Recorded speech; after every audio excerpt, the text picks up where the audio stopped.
Someone who comes in and does it as a job only, it will never work. You've got to love what you're doing. I am still in love with what I do, that's why I can't give it up. You just keep going. You learn as you're going, you make a mistake, okay, and try, you persevere. Perseverance is the first thing. You don't give up. You don't give up. If you believe in something, you like something, you don't give up. You just keep going. You fall, you get up, you go. And I'm still full of energy. I'm 74 years old.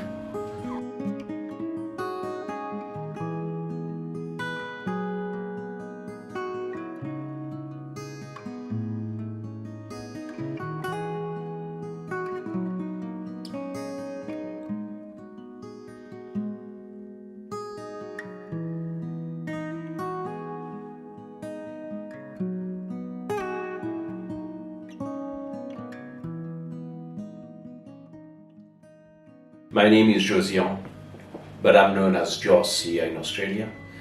I was born in Mauritius in 1949, Rosehill, Mauritius. Came to Australia in 1966. I did welding for about 12 years. I didn't really open a bakery. When I built a house, I needed a second job, so I took a job as a driver at the French Bakehouse in Collingwood. Okay, now I'm doing less welding but more driving, more organizing. From there, I was asked to run the office. Then somebody approached me as things were not going very well in Collingwood at the French Bakehouse. Somebody approached me and said, if I open something, would you come in with me? And I said, well, it's not moving here, so yes, why not? I thought I would go in as a partner, but he already had two more partners. We started a bakery in Brunswick. After a year, I asked them that I want to be part of the business, at least 10%. And they said, well, if you double the figure within a year, then we'll give you 10%. I did it in 6 months. I tripled it.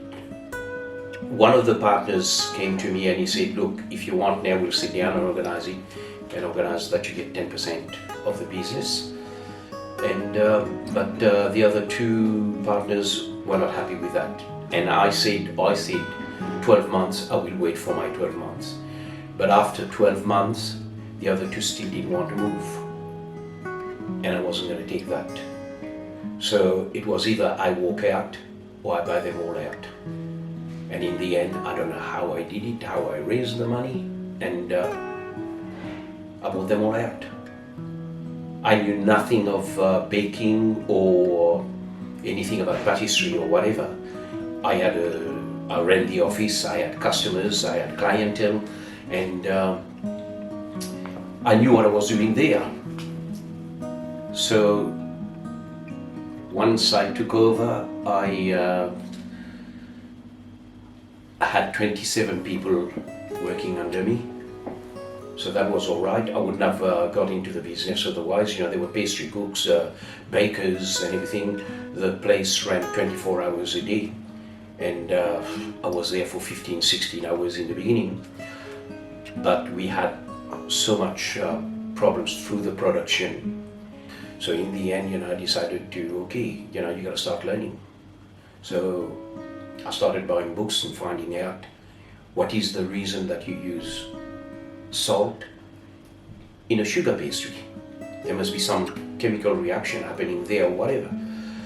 And so I learned about the ingredients first, what they were doing, what chemical reaction there was in, and I bought as many books as I could, and kept on reading. And of course, since the bakery was mine then, once there was a couple of hours that there was no one in the bakery, I could practice. So when the first thing that I did was we were having so much trouble with croissant that I thought, okay, I've got to fix that problem first. And I started practicing on the croissant and find out where they were making the problems. And I ended up mixing croissant, and it turned out better than what they were producing. In the end, what happened is that I knew more theory than they did, but they had the practice. So now all I had to do is just practice until it gets better. And that's how it started. And I love what I do. I'm still practicing on croissant after, how many years has it been now? Almost 35 or 40 years. That says how old I am.